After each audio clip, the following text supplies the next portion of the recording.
So good afternoon, everyone, and thank you for joining us. My name's Deborah and I am from GoVolHerts, and welcome to our September virtual volunteer fair.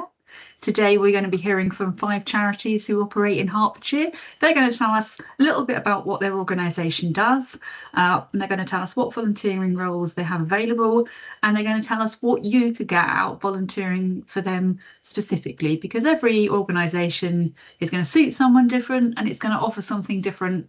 And I like to think there's a volunteering opportunity out there for everyone, and maybe today you'll find one that works for you. So firstly, we will hear from Zoe, who is from the East Herts Family Centre service run by one YMCA. And then we will hear from Mags at UK Hertfordshire. That will be followed by David from Celtic Harmony. Then we've got Stacey Pike from Citizens Advice Stevenage. And finally, we're going to hear from Isha Williams, who's from OK to Be CIC.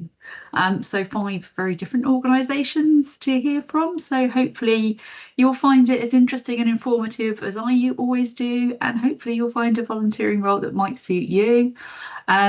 If it's not quite right for you, or just want to browse volunteering opportunities, please go to our website. That's govolherts.org.uk. We've got over 400 organisations on there promoting their volunteering roles. So you can search for what's close to you, and you can use the filters if there's some specific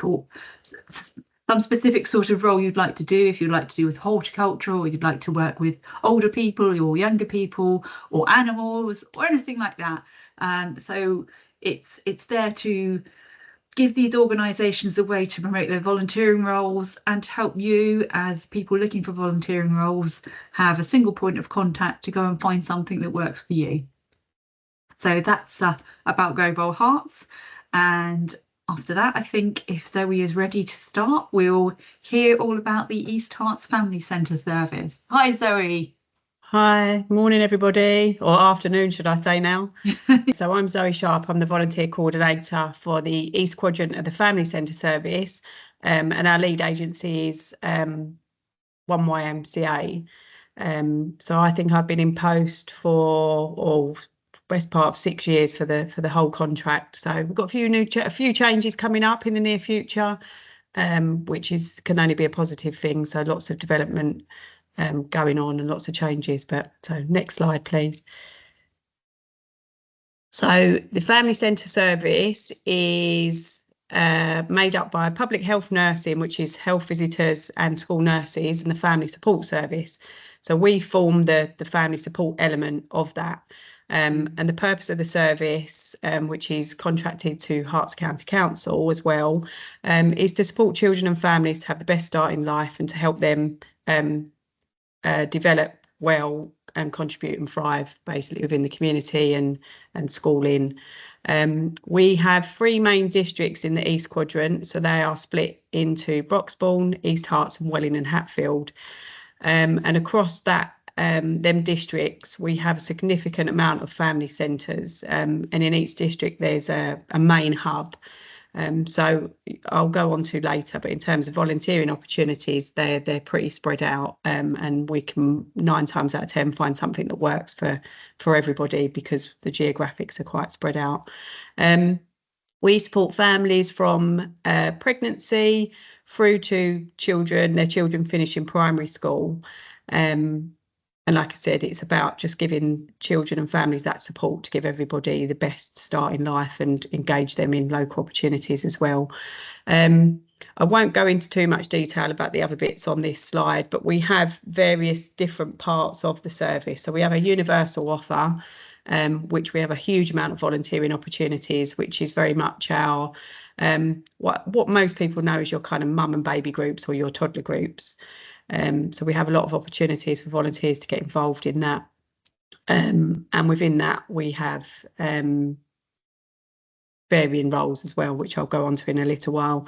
We also have our emerging needs team, which are a little bit more specialised. They support families with particular challenges. So it might be that they have children with special educational needs. It may be speech and language issues, families that are facing isolation. or it could be things around kind of healthy eating. Like you can see there, we also offer cooking sessions. So again, what we offer as a service, the variety is kind of pretty endless in lots of ways. And again, there's volunteering opportunities within that are deemed to be a little bit more specialised.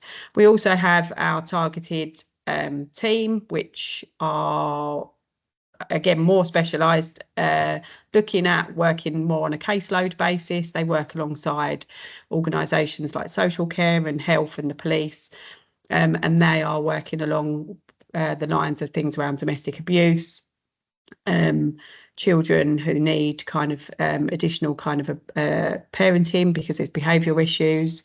So it might be that they're supported with guidance and boundaries. It may be health issues. It might be benefits advice. Again, the list goes on. Next slide, please.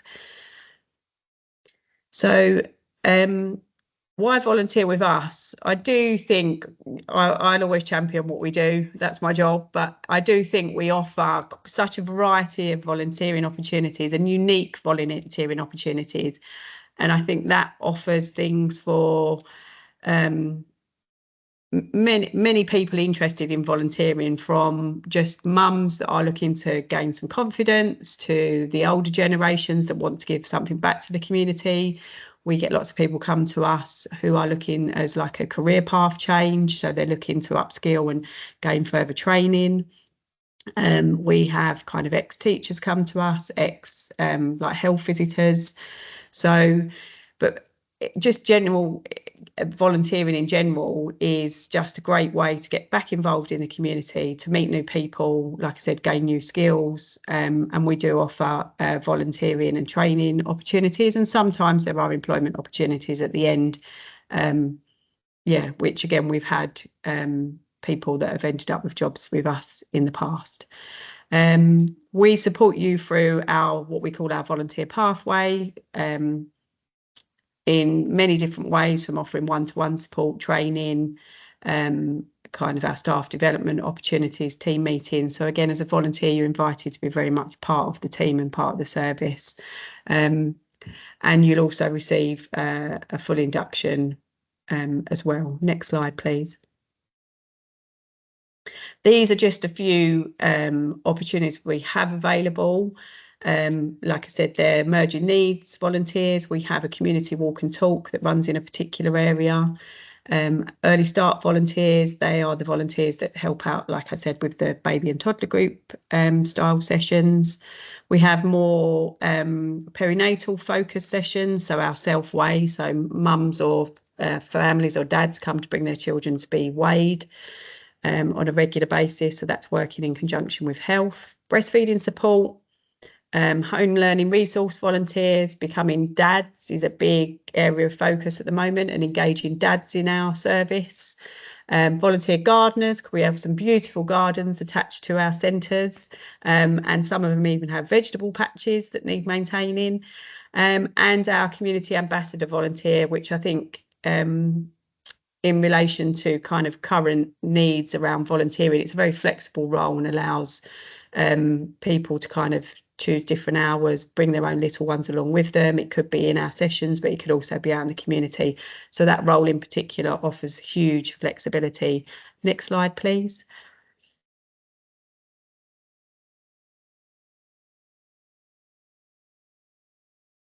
So in terms of becoming a volunteer with a family centre service, just a quick guide here. So all our volunteers have to be over 18. Separate to that, we do take students and work experience placement. So if they're linked to a college or a school, then we do take under 18s. As part of the process, we would always ask for 2 references. They don't always have to be professional. Again, there's flexibility in kind of long-term family friends or kind of previous uni tutors or college tutors or things like that. And also, because of the nature of the work we do, we would request a disclosure and barring service DBS check, which again, there's no expense to yourselves as a volunteer with that. It's just the process we pay for, and we would support you through that. So yeah, so you would complete an inquiry in an application form, attend an interview, which I like to keep very informal. It is more of an informal chat and an opportunity for us to find out more about you and what you're interested in, and for you as a volunteer to find out more about us and ask any questions. And like I've touched on, there is induction and training opportunities that at the moment are all online, and again we can support you through that process. So next slide please. So there's just a few ways of getting in touch. You can look us up on the YMCA website, the Herts Family Centre website. You can email direct to volunteering@1YMCA, and I think the lovely Sana is also online watching today, so she would pick up that email. She's from the YMCA. Or scan the QR code and put in an inquiry, and then one of us will be in touch with you. And as you can see, we're kind of on all the social media platforms, so if you just want to find out a little bit more, then yeah, that's the places to look. But by all means, yeah, feel free. If you're not quite sure what you're looking for, if you're not sure, just always drop us a line, give us a call. We'll be happy to answer any questions you have. Next slide please. And yeah, so any questions from what I've just said, I'm happy to answer briefly. I think I've got a couple of minutes left maybe, or I'm going to get told off to hurry up. No, I don't tell you off. That was great. Thank you very much. I say if people do have questions, you can put your hand up, or please feel free to post them in the chat. I think Emily, if she will, after you shared that presentation, will pop the details of your organisation in the chat, just so anyone can pick that link up, which will take them to the page on GoVolHerts, where you'll be able to sort of browse all those.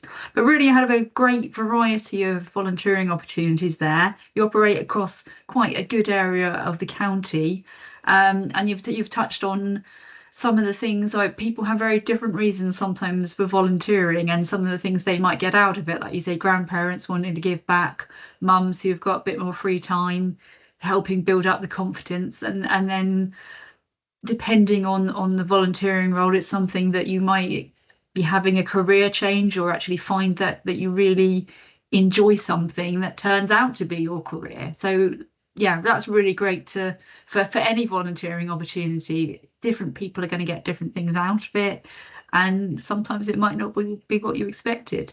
And with any sort of role, you might go in, say, oh yes, I want to do this role, and then find out that actually you really want to try something else. So an organisation like yours has got quite a variety, really quite good to someone to get involved in, and maybe even try out a few different things. So yeah. Definitely. Thank you. Yeah, thank you ever so much for joining us, Zoe. So I hope everyone found that interesting, and we're going to post links to all the organisations today in the chat for the meeting. Okay, so next up, I'm sure everyone's probably heard of Age UK, but Mags is here to tell us a little bit more about what they do in Hertfordshire and how you could volunteer for them. Hiya, Mags.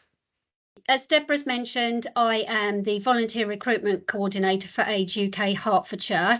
Just to clarify for anybody who is listening, we are a brand partner of Age UK National, but we do not have any connection to the shops. It's quite a common misconception. The shops are run by Age UK National, whereas we're an independent local charity.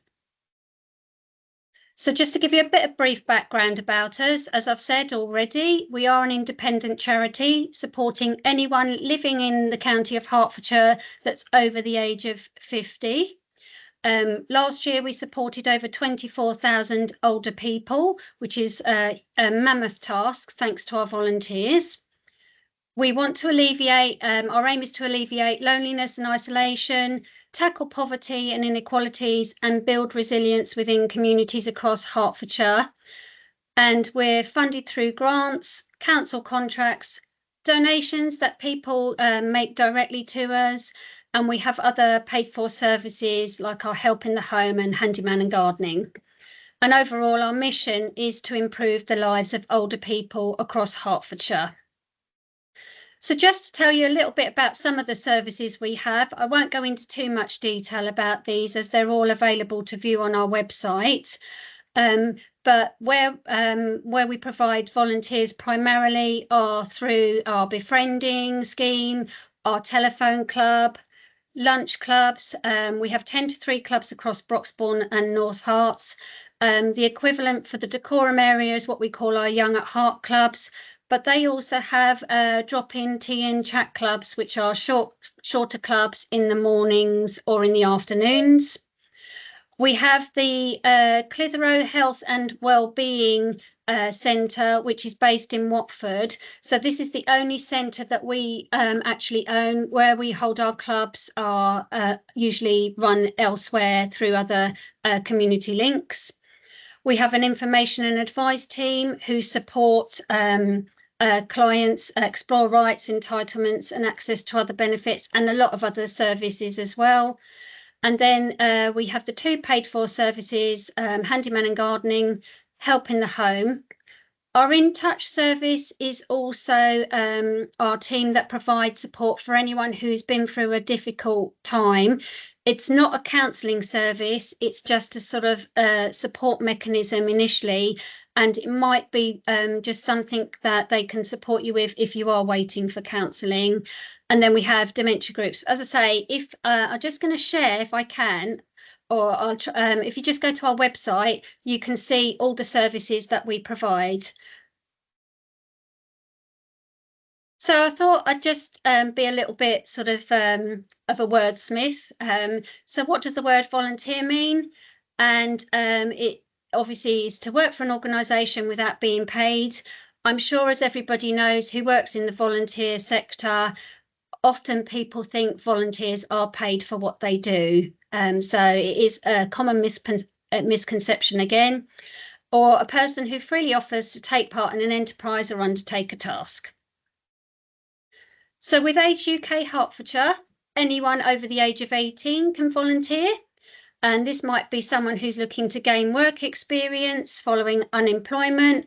Maybe they're on a career break, if they've recently retired or are due to retire. What roles can you volunteer for? Well, as I've touched on some of these, I'll just briefly go through it again. Befriending scheme. So this is our visiting scheme where we look for volunteers who are happy to go and visit somebody who's experiencing loneliness in their own home for just up to 1 hour a week to provide them with a bit of companionship. Most of our volunteers go for a cup of tea and a chat. Sometimes they might do a crossword or something with their client, depending on what their client wants to do. The telephone club is also a scheme where you would be speaking to a client, but by telephone, just touching base with them once a week to see how they're doing. Our information and advice team, so they support anyone, as I say, having difficulties claiming benefit entitlements. They support them with form filling, and we have a digital inclusion and IT volunteer team who go out and just help anybody that might be struggling to use an iPad or their iPhone to do sort of day-to-day things like ordering their shopping. Lunch clubs, as I say, the 10 to 3 clubs, the volunteers support the supervisors in the group sessions from making drinks, but you also get to have fun and socialise with the clients that come in. Sometimes there might be a speaker, sometimes there might be an entertainer, or it might be fun and games, like bingo and things like that. So no 2 clubs are the same, and there is a lot of opportunity to have some fun and socialise as well. Similarly, the Jaswant Club and the Clitheroe Day Centre, Young at Heart clubs, and again, the Tea and Chat clubs. So they all have a similar sort of volunteer perspective for supporting the clients.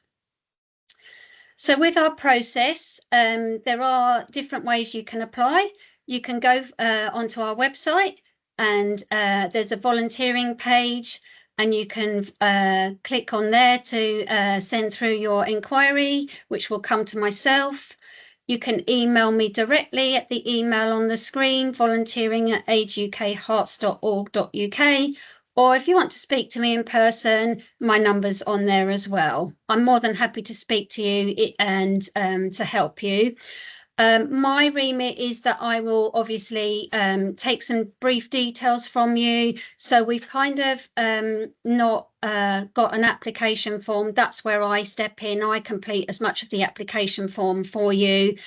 And then I would pass it to the relevant coordinator for your area, who will contact you and arrange to meet you in person for an informal chat. And then we'll look at completing a DBS check, similar to what Zoe was saying earlier. And we'd ask you for 3 character references from individuals who've known you for more than a year, as long as it's not a family member. There is an induction that we do complete with our volunteers. We do a Zoom induction quarterly, but the coordinators will also run through a brief induction with you, and they'll direct you to the handbook and the website if you have any further questions or queries. There's ongoing training opportunities. We do provide regular support from your coordinator.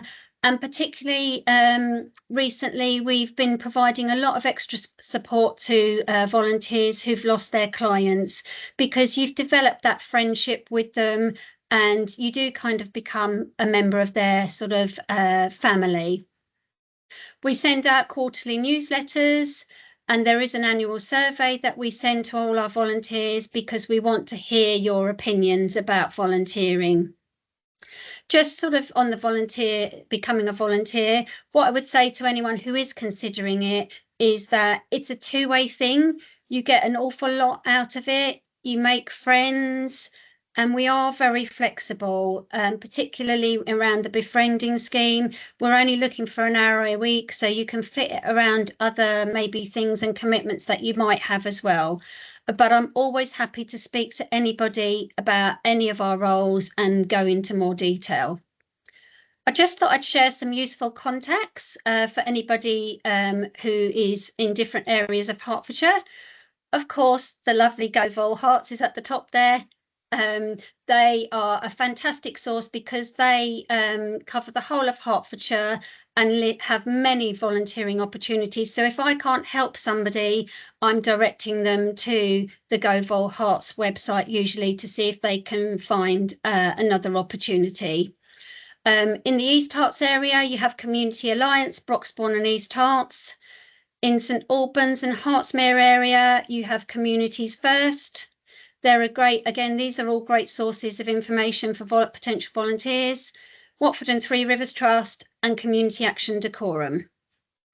And just to say, our volunteers are at the heart of our organisation, and by volunteering, you're doing something incredible and making a difference to an individual's life. So the picture at the bottom, as you can see, this was a volunteer coffee morning that we held in Welling Garden at the library. And this is our volunteer afternoon celebration cream tea events that we had for Volunteers Week to say thank you to our volunteers. It just remains for me to say thank you for being allowed to speak here today. And does anybody have any questions? That's lovely. Thank you, Mags. That's another great organisation with a great variety of volunteering roles. If anyone at home is interested in that, some of them very flexible. Befriending always quite nice. I think that you only have quite a small commitment, but you could make a really big difference to someone who's sat at home. They can't get out much, perhaps don't see anyone in a whole day. You could be that person. So Emily has posted the links in the chat, so it will take you through to the GoVolHerts website where all those opportunities are posted. And if you go through to an organisation page on GoVolHerts, there is usually also a link to the organisation website. So if you want to find out a bit more about an organisation, because there are always things that you don't know.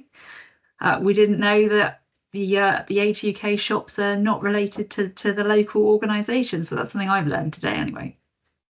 So yeah, go to the GoVolHerts website for more information, and as I said, you can get through to the organisation websites to find out a bit more information about any of these organisations.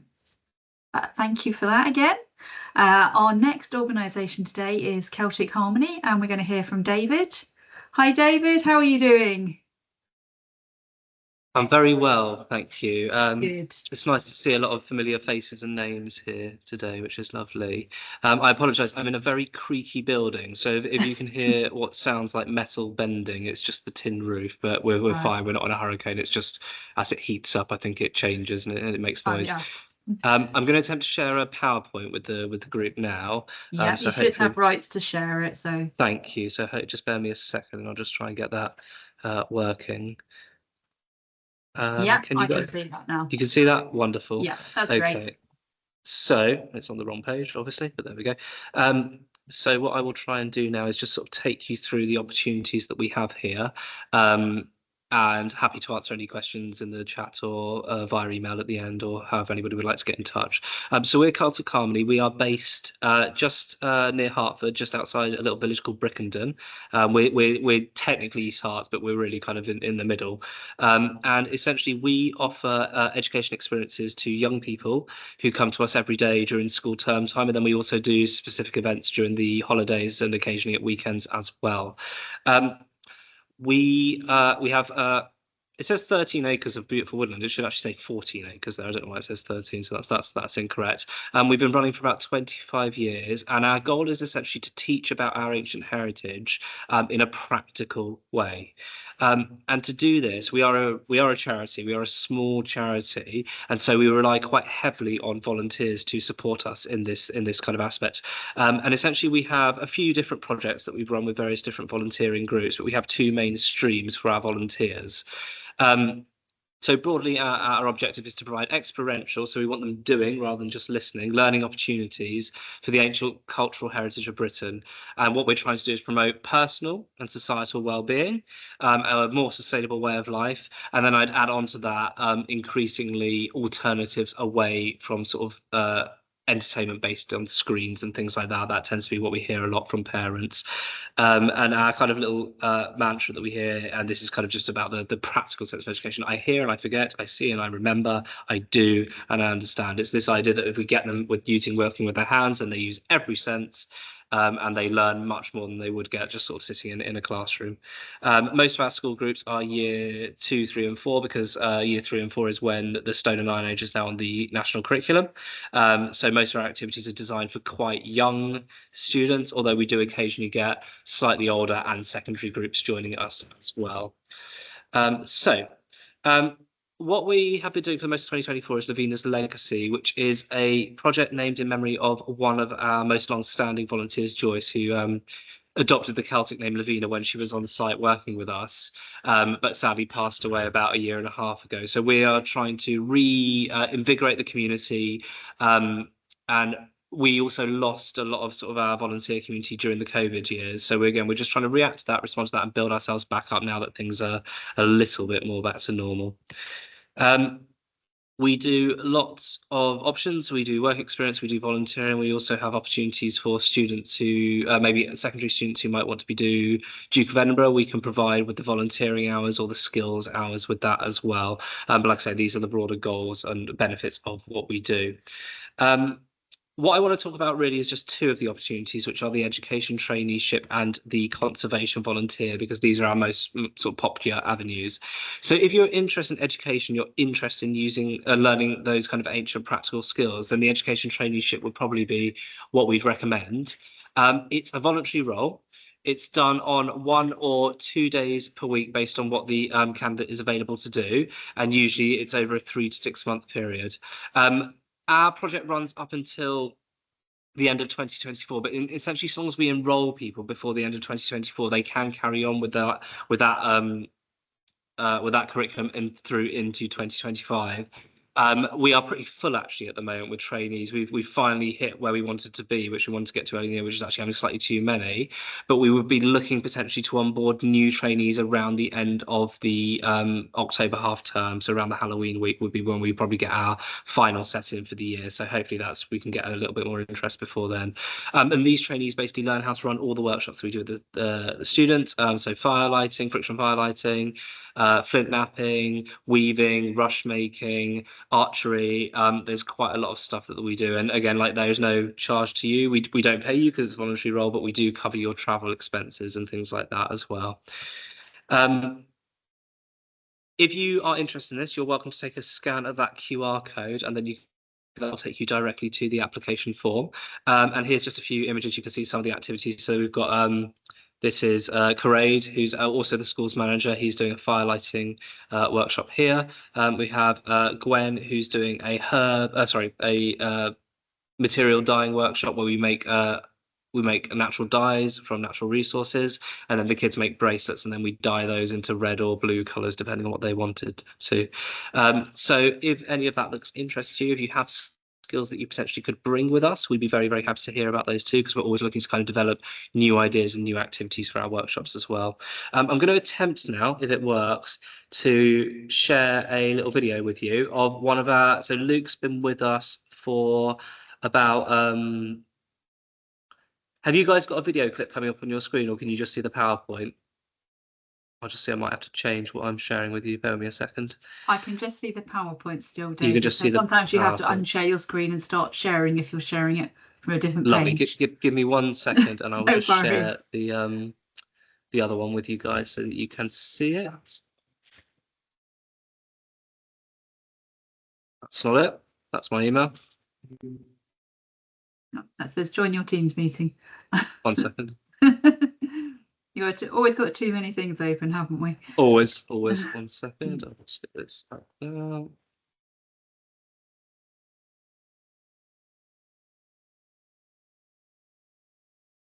So I'm just going to close every other window that I have open, and then this should hopefully make it work.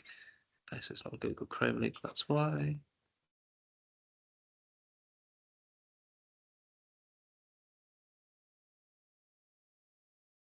Here we go. So hopefully you can see it now. Yeah, I can see that. So this is Luke. Luke first kind of got involved with us in about middle of July, and then started his traineeship sort of maybe second week of August, and has been involved in quite a few sort of things with us since then. This was his third attempt at creating fire. The first one was unsuccessful.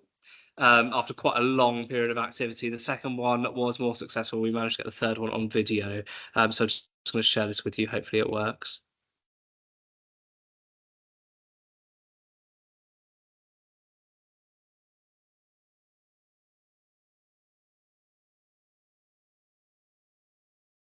So it's just a very, very short clip there, but again, it just sort of it's a really nice clip because it shows you kind of just like the satisfaction and kind of enjoyment that people get as they kind of develop the stamina, the skills, the ability to kind of do these things. Let me just get back to my PowerPoint, and then I will try and finish up quite quickly for you guys. I think starting a fire is probably something quite fundamental, but most of us couldn't do without matches these days. Exactly that. It's such a kind of an ancient skill, and with a bit of practice it does, like I say that I find it really, really difficult too. I don't do enough practice of it. But if you are focused and kind of just put in the effort, it's one of those really, really rewarding activities that obviously you can then like bust out at any party. It's a great party trick, you know. So it's yeah, like it's fantastic watching the educators when they come and start learning, and as they build up their confidence and then they kind of get to grips with it, and then the satisfaction that they get from sort of what they're able to create. I'm just going to quickly, because I'm conscious that I don't want to use up all your time, that we also have, I'm going to skip over the family Saturdays, we also have our conservation volunteers, who are the people maybe slightly more in the background, but essentially we cannot run our site and do what we do without them. So we have some conservation volunteers that focus more on the woodland side of it, so securing and procuring resources from the woods that we use, maintaining the paths, drainage, things like that. But we also have volunteers, like I have a few more elderly volunteers who maybe don't want to be as physical out in the woods all day, but they will sit at a table together and they will prep the what we call marshmallows and things like that. So there is a real range of activities, like multiple interests and abilities.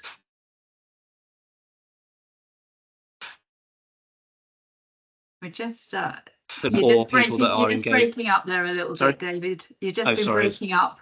Probably because I'm in this big tin building. Yeah, essentially, if you we are quite open-minded when it comes to our volunteers. So if you think I've got this skill, I think this could be useful to us, give us a call and we'll see if we can make it work, for example. So we've got people that particularly are quite interested in writing stories that our educators then borrow from and use as the stories that they tell to the students. A lot of our volunteers are also, well, we've got a few volunteers who are retired archaeologists, so they help us sort of develop like the educational resources that we then put out to the school group. So really we are just sort of looking for anyone who can bring something to the organisation that we can then share and promote. And that's about it. I could go on, but I will not. I will stop there. I just look forward to hearing from anybody who potentially is interested in getting involved in what we do. And just to remind people that we do offer, because one of our biggest barriers to entry is that we are slightly awkwardly located. We're near Bayford train station, but we're still about a 25-minute walk up the hill from there. But we do offer a petrol and public transport ticket allowance to any volunteers who attend with us. So, you know, if that helps kind of get you here, then we're very happy to kind of make that difference. But yeah, that's about all. So thank you for the invitation again. And thank you to everyone for listening. We really appreciate it. Thank you very much for that, David. That's a sort of really different sort of charity to some of the others, and perhaps not what people might expect of a volunteering role. But I think there will be people out there who think, wow, that's really interesting. If that's exactly right. Interested in history or working with younger people and the conservation as well. So again, a huge range of different opportunities. Yeah. Some can be very flexible and some a bit more outside the box. So exactly. That's great. Thank you for joining us again, David. It's great to hear from you and great to hear what you're up to there. Thank you. You're very welcome. David, David there was talking about expenses. So all charities should offer to recompense volunteers for out-of-pocket expenses. They should have a policy about this. So we shouldn't restrict to people volunteering who can sort of afford to volunteer. Out-of-pocket expenses should be covered, and that should be a general thing, just in case anyone at home was wondering about that. It's some of our organisations might not have specifically mentioned it, but it will be a fairly normal general thing. Just to mention that since David touched on it, so thank you for that. We're going to move swiftly on now. We're going to hear from Stacey, who works for Citizens Advice in Stevenage. When I started in this role, I didn't realise that each Citizens Advice office is its own charity. You've heard of it. Most of us have, really important in the recent cost of living crisis. But each charity does their own fundraising, recruits their own volunteers. So I've learned loads of things working in this role, and hopefully Stacey is going to share some more stuff with you about the great work that Citizens Advice do and how you could help the Stevenage office. Hi, Stacey. Hi, Deborah. Thank you for having us along today. It's really great to be here with everybody. Very interesting. Not sure if I can beat making fire, but I'll give it a go. Have you got my slides, or do you want me to share? Sorry. Better if you can share if you have them handy, but I can share if you'd like me to. No, I can share if you like. Might make things a little bit easier. You should be able to. I did have changed the settings. Yeah. There we go. Can everybody see that? Yes. Yeah. I can see it. Stacey, would you be able to put it on slideshow mode so that we can see just the going to do that. Large as possible? Thank you. There you go. Is that okay?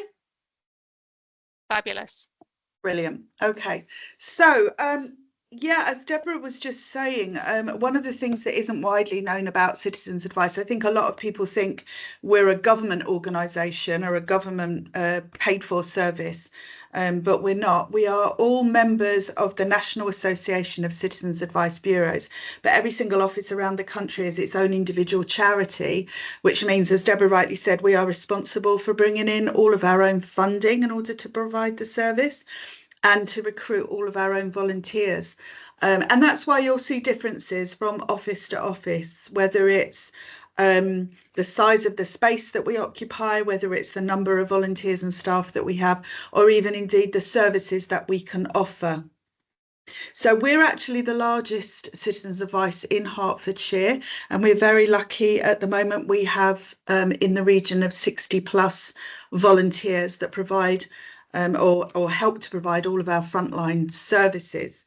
So we're here to provide free, independent, confidential and impartial advice to everyone and anyone on their rights and their responsibilities. We're here to empower clients to help themselves through the advice that we provide. And we also campaign for change by collecting live data via case records of our clients.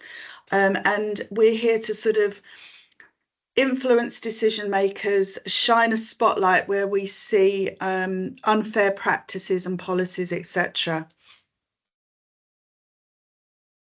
So our volunteers are at the heart of everything that we do.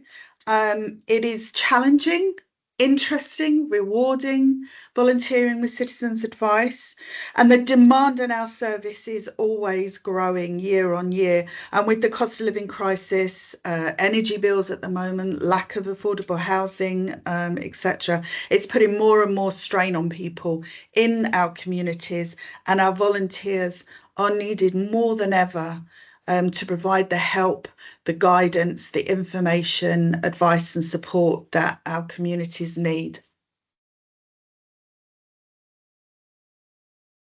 So why would you volunteer in the first place? Well, it's a proven fact that volunteering can help reduce stress and anxiety and have overall a positive effect on your psychological well-being. So this comes about by helping and working with others. It gives you a purpose, takes your mind off your own worries, if you like, keeps you mentally stimulated, bit more of a zest for life.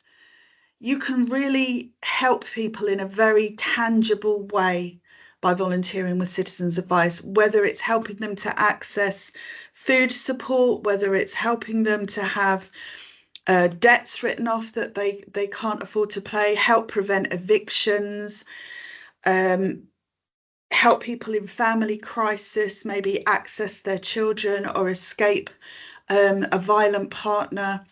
There's all sorts of things that we do, from the sublime to the ridiculous, helping people fight car parking tickets, and as I say, all the way through to helping people retain their home and not end up on the streets as homeless. It'll improve your self-confidence. You're doing something good for other people. You'll get a real sense of accomplishment and a sense of pride and identity. And last but not least, it really will help your job prospects. Volunteering at Citizens Advice is a great thing to have on your CV if that's what you're looking to do. So we have several volunteer roles that we're always recruiting for. The first one is our generalist advisor role. So at the moment we provide advice via email and also our free telephone advice line service. We do callbacks, we do face-to-face appointments, we do telephone appointments, and really it's about interviewing the client to get to the heart of the problem and then working collaboratively with the support of a supervisor to find all the information and support that's available to that client and explain it to them so that they understand what their rights and responsibilities are and can move forward from their situation. Our research and campaigns role is our only role that is completely remote. So right from the point that you would apply through to actually fulfilling the volunteer role, it can all be done remotely. So we actually have research and campaigns volunteers from all around the country because it is a remote volunteer role. And you would do research, draft reports. These reports will be used to influence decision makers. We'll use them to create blogs, press releases, put posts on social media, and also to lobby local government and all the way up to Parliament if necessary to help influence change. Our administrator, receptionist role. So yeah, receptionists are the face of our organisation. People come in, can walk off the streets and come in and talk to a receptionist, explain basically what their issues are, and the receptionist will help them obtain an appointment if that's necessary. Or it might just be a case of printing off some information to give to them, or emailing them some information, and that's all that they need, and off they go. We're also open to taking on board what we're loosely terming events ambassadors, which is basically if you want an opportunity where you can represent citizens' advice, but do it in a very flexible ad hoc way. We're looking to build up a bank of events volunteers that we can just contact and say, hey, anybody available on this upcoming date to help us man a stall, or supporters giving a talk to this group, or whatever it might be. So there are a variety of roles there. No experience needed for any of them. We provide full training for all of our roles. Really, all that we ask for is you've got basic literacy, numeracy skills and basic IT skills, and then we can train you up from there. A lot of people get involved in volunteering for the social side of it, and although we work very, very hard in what can often be a very challenging environment, we do like to play hard too. So we are very fun, sociable and friendly. We host regular quiz nights, provide fish and chip suppers to go along with it, and raffles. We have a book club that anybody is welcome to join. It is not highbrow, trust me. We meet up in the bar area of the local hotel. We do discuss the book for about 5 minutes usually, but it's a really nice social event. We go on walks just for fun, but also to raise money for charities. We have annual picnic get-togethers where friends, family, children, grandchildren are all invited to come along as well. Christmas parties, and we have a social committee as well. So we're always looking for new ideas and new things to do all the time. So if you're interested in volunteering with us, you can visit our Stevenage Citizens Advice website and look at role descriptions in more detail. There are also videos on there with various volunteers that are already volunteering with us, talking about what they get out of it and what it involves for them and why they choose to volunteer with us. We've got volunteers that have been with us from 6 months to 22 years.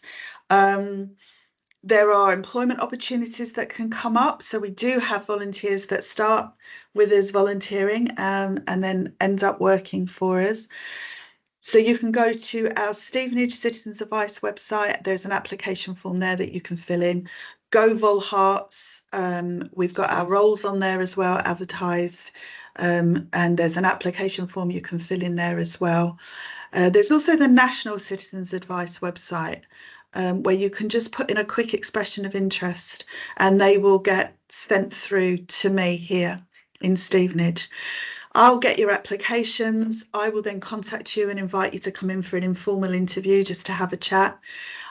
You'll then be invited, if successful, to come along to an induction with a group. You get to meet the team, have a tour around the office, and then we get you started on the training and the shadowing. We do ask for a commitment of 8 hours per week. That tends to be either 2 half days or 1 full day, your choice. If it was research and campaigns, which is remote, obviously those hours can be completed whenever you like. If you're a night owl, you can get up at 3 o'clock in the morning to do it. If you'd rather fit it in over the weekends, you can do that way as well. We have an online training platform that's accessible remotely, but we do strongly encourage people to come in because we want to get to know you, you get to know us, and I do believe that a lot of information, etc., is absorbed through osmosis just by being in the office and listening to conversations and chats that are going on about the issues we're currently working on and helping people with. So I hope you found that interesting and informative. As you can see, there is an email address at the bottom on this slide. If you want to just email me for a little bit more information or a more informal chat rather than going through the application process, I'm very happy to to reply by email and maybe just arrange a quick Teams call to start off with. But I hope you found that interesting. I hope you're interested in finding out more. I'm going to stop sharing. There we go. So we're all back in the room. If you've got any questions, as I say, you can just drop me a line via email. I think my contact details will be added into the chat as well. So it's lovely to meet you all today. Thank you very much, Deborah, for your time. No, thank you, Stacey. So I hope everyone found that really interesting. Emily has posted the details in the chat if you want to go there, find out a bit more information. If you think that sounded really interesting, but you don't live near to Stevenage and you perhaps couldn't get into the office, then do have a search on the GoVolHerts website. If you type in citizens advice, you will find any roles in other citizens advice offices. I think there are 10 of them across Hertfordshire, if I remember rightly. So they're always looking for people as well. So it might be that there's one close to you that might work for you. But obviously, you know, we don't want to knock Stevenage, but I don't think we're allowed to say they're the best, are we? No, but you know, we all know. No, anybody, you don't have to live in Stevenage to volunteer at our office either. Yeah. Just very quickly, I don't want to eat into anybody else's time, but sometimes people prefer to volunteer in an office that isn't where they live, so they're not running the risk of running into people they know, either whilst they're volunteering or in their day-to-day life. They maybe not want to cross paths with clients, etc., which is completely understandable. So yeah, all travel expenses are paid, so you can go wherever you like. Yeah, that's great. Thank you for that, Stacey. Yeah, so as I say, there are, I think, 10 offices. So there'll be one, even if it's not, if you lived in Stevenage and for those reasons perhaps you weren't so comfortable there. There's offices in North Herts, which is still quite close. If you live down in Watford, obviously Stevenage is probably a bit far to come. But there are opportunities that come up, I know, in all of these offices. These are quite slightly more involved roles, perhaps, but that might be something which is really good to put on your CV if you're thinking that might be something that works for you. Again, a very different to starting fires at Celtic Harmony, but we like to show people a variety of roles, so I hope that was interesting to you. We are running a little bit late, so apologies for that. We've had a few technical issues, but we do have our final organisation for the day, and Isha is going to join us to tell us about OK to Be CIC, which I don't know a lot about because I've only recently joined GoVolHerts. So this should be interesting for me as well. Hiya. Hello, good afternoon, everyone. Let me do the sharing thing. Hello, everyone. My name's Isha. We are OK to Be, which is a community interest company. It's a real pleasure to be here and to share a little bit of what we do with you. If you could have the next slide, please. So just a little bit about myself. So I'm the founder. Within our team, we do have 2 other directors. I have a head of governance who's a volunteer, and I have the accountant, of course, most importantly, and we have a couple of other volunteers who I'll talk to you about in a minute. Just to give you a bit of background about me, so what we offer is cultural competency and anti-racism education in the education and children's social care sector. So it's quite niche. So the way I came to this is that I'm a professional trainer. I've worked in colleges as a lecturer. I'm an infant school inclusion governor. I've been a foster carer. I'm an adopter, so I've got that experience in children's social care as well. And it's just made me really, really passionate about this subject. And we'll see in a minute that in a diagram that I'm really passionate about helping the adults around our children and young people understand about racism and anti-racism, so that they can then help our children, who are, of course, the future. If we could go to the next slide, please. So, as it says there, we provide a wide range of activities and initiatives that empower communities, organisations and individuals to tackle racism. So we're really about building nourishing relationships. We are not a tick box exercise organisation. We're not going to come in, do an hour's session and you can tick off to say that, yes, you've done your racism training. We really build relationships. We really want to know about the organisations that we're partnering and working with. We want to know about the children and young people that they help, and then we really kind of mould our projects around how we can best help them. As it says there, we really enjoy working in the education and children's care and youth sectors, but we do work across all kinds of other sectors as well. If we could have the next slide, that would be great. So just some statistics there, that 55% of children and young people from Black and Black British backgrounds, and 57% from mixed ethnic backgrounds, and 36% of young people from Asian and Asian British backgrounds have all experienced racism. And it says there that 70% of young people who've experienced racism at school said that it negatively impacted their mental health. So a plethora of reasons why this work is so important. We actually carried out a research project, a survey across North Herts and Stevenage. I will share some of the responses to that. We're about halfway through finishing the report, so once the report is launched, it's very insightful as to the challenges that people in North Hertfordshire and Stevenage are facing. Next slide, please.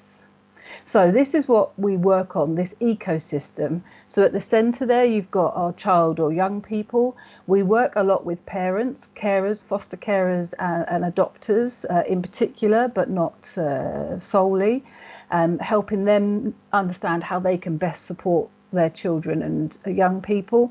And then also that kind of bigger ring of the ecosystem, schools, clubs, community, all have a massive impact on how that child understands the world and their identity. So yeah, that's what drives us to keep working with those around our children. Next slide, please. So how do we do this? That ecosystem shouldn't be there. Sorry, I should have deleted that. What do? We do in-person workshops. We love in-person as much as possible. Sometimes it's not possible, but we love. So we will go out to schools, youth groups, alternative provisions, and work with the teams there. We go back and we do some work in understanding how we've got to the modern day when it comes to racism, and then some really useful practical tips on how you can be anti-racist. We do online webinars and workshops. That really works a lot in children's social care, because obviously social workers and adopters and foster carers can be all over the country. So we do a lot of workshops there. Education tools and resources that you can use with children and young people, and then the research piece. The next slide explains a bit more about that. So the in-person workshops are fun and engaging. It's never death by PowerPoint and sitting there us telling you everything. It's very involved with lots of exercises, and again creating that sense of a safety so that we can have difficult conversations. Online webinars again are accessible, and again you're not just sitting staring at the screen. It's doing exercises using all of the functions of Zoom or Teams to make sure it's really interactive. The research piece, as I said, we surveyed young people across Stevenage and North Herts recently, and I must say, big shout out to GoVolHerts. We found an amazing volunteer who has come on board and is a data analyst specialist. I mean, when I saw her applying for the role, I just thought it was Christmas and Easter and everything all wrapped up in one. She's been amazing. So we're going to have a really professionally done research project that we can then apply for funding for and work with organisations across the area. So yes, and then lastly there, educational tools and resources. So an example of that is that we built an early years project that was with funding from North Herts Council. So it was for nursery and reception, and we built six 6 units for nursery, 6 for reception, and helped the teachers. So we trained the teachers on how to deliver this cultural competency training for these young children, and we gave them all the resources to do that, whether it be books or inflatable globes, or they did painting, skin colours and that kind of thing. So yeah, we like to make it as practical as possible. Next slide, please. So from our survey, some examples of the things that we learnt. So it's, oh, sorry, this is not survey. This is feedback from people who've worked with us. So it's saying there that, well, basically 100% of team members that we worked with said that they strongly agreed that the programme that they did with us impacted their students as a result of providing a more racially inclusive learning environment, which is fantastic. Next slide, please. This is again feedback from some lots of different people who've attended our sessions, talking about, this is a great one, the best training I've ever had, life-changing, powerful, life-changing. I felt allowed to not be perfect, and I feel much more informed. So as I say, that's what it's about. It's not about us sitting there saying, we're awful at that, you're awful at this. It's about really helping each other understand each other and feel safe. Some of the roles that we have up at the moment on GoVolHerts, we've got a grants and growth superstar. We have got one person on board helping us with that, but we could always do with some more. So finding and applying for grants is always something that you can do with some help with, because it takes such a long time, understandably. Another role that we have up on is social media maestro. We actually have someone apply for that this morning through GoVolHerts, so that's amazing. But again, it's always good to have more people on board, just helping us with that engagement across social media. Another role that we have up is the volunteer coordinator. So as we've got getting more and more volunteers, just somebody who can kind of hold that all together for us and make sure that everybody is given a really warm welcome and, you know, goes through that recruitment process. I'm doing that myself at the moment. And then the last one that we have up at the moment is admin support. So just liaising with clients and team members, keep an eye on contracts. We are really, really flexible. You know, well, if you go to look at the roles we have, you know, if there's parts of that role that's not really your cup of tea, etc., please let us know. And also, if you think that you can help in a way that we haven't mentioned, we're always open to that. We're quite a small organisation, so we're quite agile in that way. And then the last slide, I think, is my contact details. Is that right? There we go. So obviously we post up on GoVolHerts. You can contact us there through email. That's my mobile number. Maybe check out our website if you like to have a look at what we do. And I'm always happy to have a chat with anybody. We're a small team, very welcoming. We get together online and in person when we can. So yeah, I think that's all. Thank you very much. That's really great to hear about the fantastic work that you're doing. And it's really good from my point of view to hear about that you've got some great volunteers by using the platform. So thank you very much for that. Pleasure. Thank you. Okay, so thank you to everyone who's joined us today, both our presenters and everyone who's watching this at home. We hope you found it interesting. We hope you found it useful. We hope that maybe you found a volunteering opportunity that suited you. So we have posted all the contact details for the organisations today in the chat. But please feel free to go to the GoVolHerts website and you can search for any of these organisations or any of the hundreds of other volunteering roles that are on the platform. And if you need any help, please feel free to drop us a line at GoVolHerts and we'll do our best to give you a bit of help to push you in the right direction. Once again, thank you for joining us for this GoVolHerts Virtual Volunteer Fair. Hope you all have a fantastic rest of your day and we hope to see you next time or at one of our other events. Thank you very much, everyone, and goodbye. Thank you.